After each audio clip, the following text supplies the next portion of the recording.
Hi ಎಲ್ಲರಿಗೂ. ದೋಸೆಗೆ ಚಪಾತಿಗೆ ತುಂಬ ಚೆನ್ನಾಗಿ ಹೊಂದಿಕೊಳ್ಳುವಂತಹ ಹೀರೆಕಾಯಿ ಗೊಜ್ಜನ್ನು ಸುಲಭವಾಗಿ ಹೇಗೆ ಮಾಡೋದು ಅಂತ ಇವತ್ತು ನೋಡೋಣ. ಮಾಡಲು ಮೊದಲನೇದಾಗಿ ಒಂದು ಮಿಕ್ಸಿ ಜಾರನ್ನು ತೆಗೆದುಕೊಂಡು ಅದಕ್ಕೆ ಕಾಯಿ, ಕಡಲೆ, 2 ಪೀಸ್ ಈರುಳ್ಳಿ, 4-5 ಎಸಳು ಬೆಳ್ಳುಳ್ಳಿಗಳು, ಹಾಗೆ 2 ಸ್ಪೂನ್ ಸಾಂಬಾರ್ ಪೌಡರನ್ನು ಸೇರಿಸಿ ಅಗತ್ಯಕ್ಕೆ ಬೇಕಾದಷ್ಟು ನೀರನ್ನು ಸೇರಿಸಿ ನುಣ್ಣಗೆ ರುಬ್ಕೋಬೇಕು. ನಂತರ ಹೀರೆಕಾಯಿಯನ್ನು ತೆಗೆದುಕೊಂಡು ಮೇಲ್ಗಡೆ ನಾರನ್ನು ತೆಗೆದು ಸಣ್ಣ ಸಣ್ಣ ಪೀಸ್ಗಳಾಗಿ ಕಟ್ ಮಾಡ್ಕೋಬೇಕು. ನಂತರ ಒಗ್ಗರಣೆಗಾಗಿ ಈರುಳ್ಳಿಯನ್ನು ಕಟ್ ಮಾಡಬೇಕು.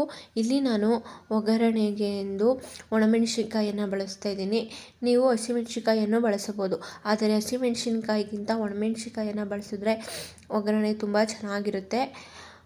ನಂತರ ಒಂದು ಗ್ಯಾಸ್ ಸ್ಟವನ್ನು ಆನ್ ಮಾಡಿ ಒಂದು ಕುಕ್ಕರನ್ನು ಮೇಲ್ಗಡೆ ಇಟ್ಟು ಒಗ್ಗರಣೆಗೆ ಎಣ್ಣೆ ಹಾಗೂ ಸಾಸಿವೆ, ಜೀರಿಗೆ, ಕರಿಬೇವನ್ನು ಹಾಕಿ ಫ್ರೈ ಮಾಡಬೇಕು. ಸಾಸಿವೆ ಜೀರಿಗೆ ಚಟಪಟ ಅಂದ ನಂತರ ನಾವು ಕಟ್ ಮಾಡ್ಕೊಂಡಿರುವಂತಹ ಈರುಳ್ಳಿ, ಒಣಮೆಣಸಿನ್ಕಾಯನ್ನು ಹಾಕಿ 2 ನಿಮಿಷ ಫ್ರೈ ಮಾಡಬೇಕು. ಇಲ್ಲಿ ಈರುಳ್ಳಿ ಗೋಲ್ಡನ್ ಬ್ರೌನ್ ಬರೋ ತನಕ ಫ್ರೈ ಮಾಡಿದ ಮೇಲೆ ಹಚ್ಚಿಟ್ಟಿದ್ದಂತಹ ಹೀರೆಕಾಯಿಯನ್ನು ಹಾಕಬೇಕು.